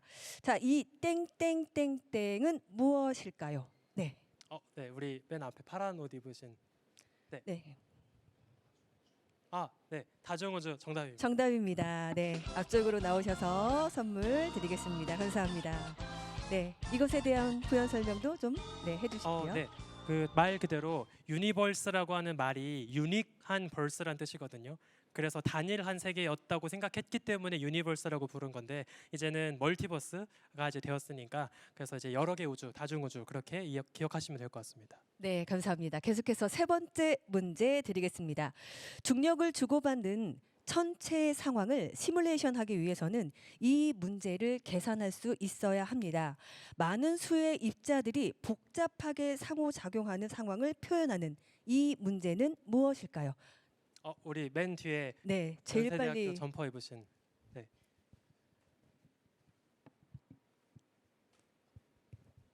N 바지 프라블럼입니다. 정답입니다. 네, 앞쪽으로 나오셔서 선물 받으시기 바랍니다. 네, 문제들을 잘 맞추시는 거 보니까 정말 강의를 너무나 잘 들으신 것 같습니다. 네, 부연 설명해 주실까요? 네. 사실 강연에서 제가 다 이제 설명드렸던 내용인데 말씀드린 것처럼 N개의 입자들이 서로 중력을 주고받는 상호작용하는 문제다라고 해서 3체의 그 이상 N체 문제라고 이제 부르고 있습니다. 네, 감사합니다. 자, 이제 네 번째 문제를 드리도록 하겠습니다. 블랙홀의 사진을 처음으로 찍는 데 성공한 국제협력 만원경 프로젝트로 사용된 이 전체 데이터의 용량만 5페타바이트 넘는 이 만원경 프로젝트의 이름은 무엇일까요? 네, 우리 앞에 계신 분.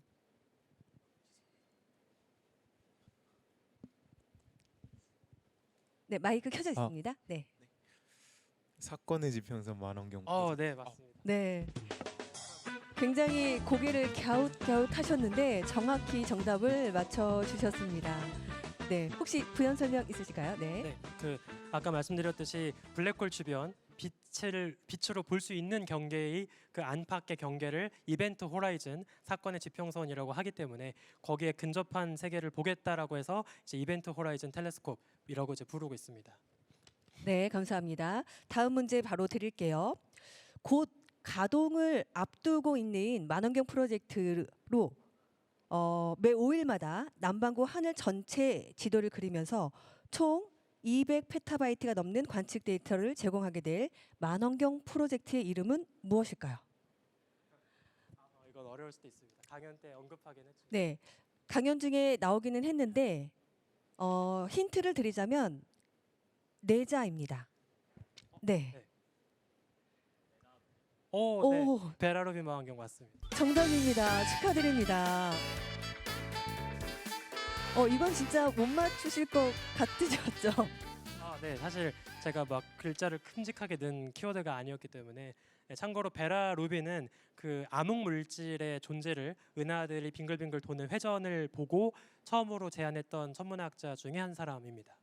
네, 참고로 또 맞추실 수 있습니다. 뭐 한 번 선물을 받았다고 해서 못 맞추시는 게 아니라 2건 받아가시면 또 선물하실 수 있으니까 정답 외치셔도 됩니다. 다음 문제 바로 드리겠습니다.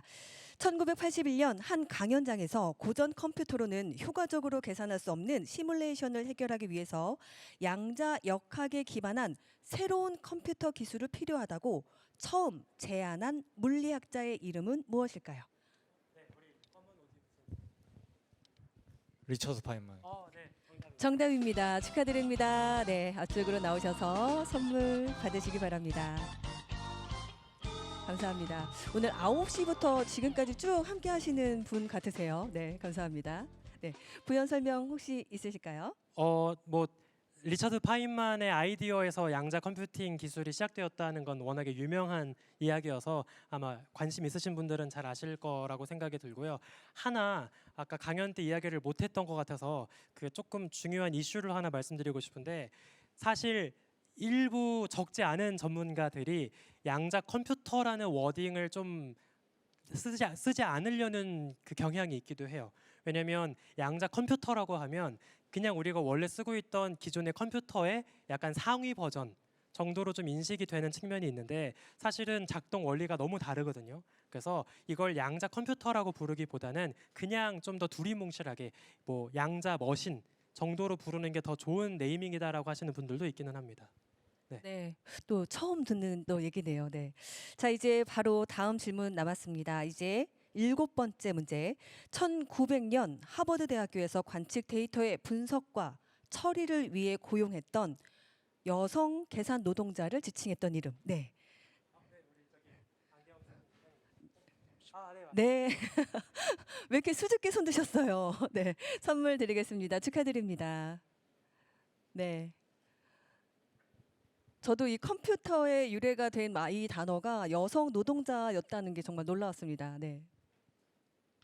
자, 이제 계속해서 다음 문제 드리도록 하겠습니다.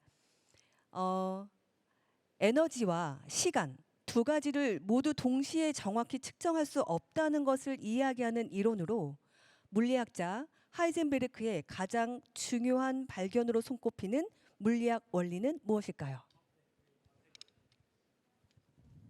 네, 불확정성의 원리 맞습니다. 네, 불확정성의 원리 정답입니다. 축하드립니다. 혹시 부연 설명 있으실까요? 아니요, 괜찮습니다. 네. 자, 그러면 이제 두 문제 남았습니다. 혹시 너무 받고 싶은데 네, 아직 못 받으신 분들 네, 두 문제 안에 용기를 내셔야 됩니다. 자, 9번째 문제. 우리가 우주에서 전혀 특별한 위치에 놓여 있지 않다고 이야기하는 현대 우주론의 가장 기본이 되는 원리는 무엇일까요? 우리 뒤에 모자 쓰시는 남성분. 네. 코페르니칸 프린시플입니다. 네, 정답입니다. 정답 축하드리겠습니다. 코페르니쿠스의 원리 잘 맞춰주셨습니다. 자, 이제 마지막 문제 드리도록 하겠습니다. 1940년대에 물리학자 조지 가모프 그리고 렐프 엘퍼와 동료들이 최초의 우주 상태를 표현했던 말로 중세 영국 영어에서 모든 물질을 탄생시킨 최초의 물질을 의미하는 단어는 무엇일까요? 우리 저 뒤에 있는 남학생. 네, 아일름? 일름? 네, 정답입니다. 정답입니다. 축하드립니다. 네, 앞쪽으로 오셔서 선물 드리도록 하겠습니다. 네, 이렇게 해서 저희가 네, 우리 우주먼지님과 함께한 시간을 모두 마무리하려고 합니다. 다시 한번 큰 박수 부탁드리겠습니다. 감사합니다.